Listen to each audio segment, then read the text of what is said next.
un principe qui est universel. La Déclaration universelle des droits humains, dans son article 13, dit que toute personne a le droit de quitter son pays. Ce qu'ont fait les Ukrainiens, c'est simplement mettre en application un droit qui est universel, qui est celui de quitter son pays, a fortiori quand on est exposé à un danger, quand on voit son quotidien brutalement s'effondrer. Je suis très heureuse qu'à l'occasion, malheureusement, de cette guerre, tout le monde ait compris que lorsqu'on était exposé à une situation de danger immédiat, on avait besoin de s'exiler et de migrer. Et qu'en France, aujourd'hui, 79% des Français considèrent qu'on doit accueillir les Ukrainiens, que l'Union européenne ait mis en place un dispositif d'urgence sur la base d'une directive de 2001 pour protéger les Ukrainiens. Ce que je regrette, c'est que cette directive qui existe depuis 2001 n'ait pas été mise en application avant. En Méditerranée, depuis 2014, il y a 23 000 personnes qui se sont noyées.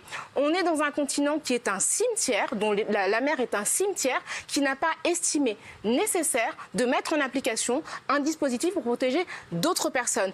En 2015, quand les Syriens sont partis de Syrie dans les mêmes conditions, 68% des Français étaient opposés à leur accueil. Je pense qu'il y a dans cela ce qu'on appelle le privilège blanc. Je pense qu'il faut que des corps blancs expérimentent la douleur de l'immigration pour qu'enfin on éprouve de la compassion et de l'empathie. Quand des Noirs, des Arabes, des musulmans sont exposés à la douleur, on considère que c'est une situation normale et acceptable. Et c'est malheureux, mais je pense qu'il a fallu que des Blancs européens souffrent pour qu'on comprenne que immigrer, c'est un droit humain qui doit être accordé à tout le monde de la même manière. Et j'espère vraiment que cette crise ukrainienne va ouvrir les yeux de tout le monde et va faire que chaque Français et chaque Française sera en empathie avec toute personne qui souffre d'où qu'elle vienne.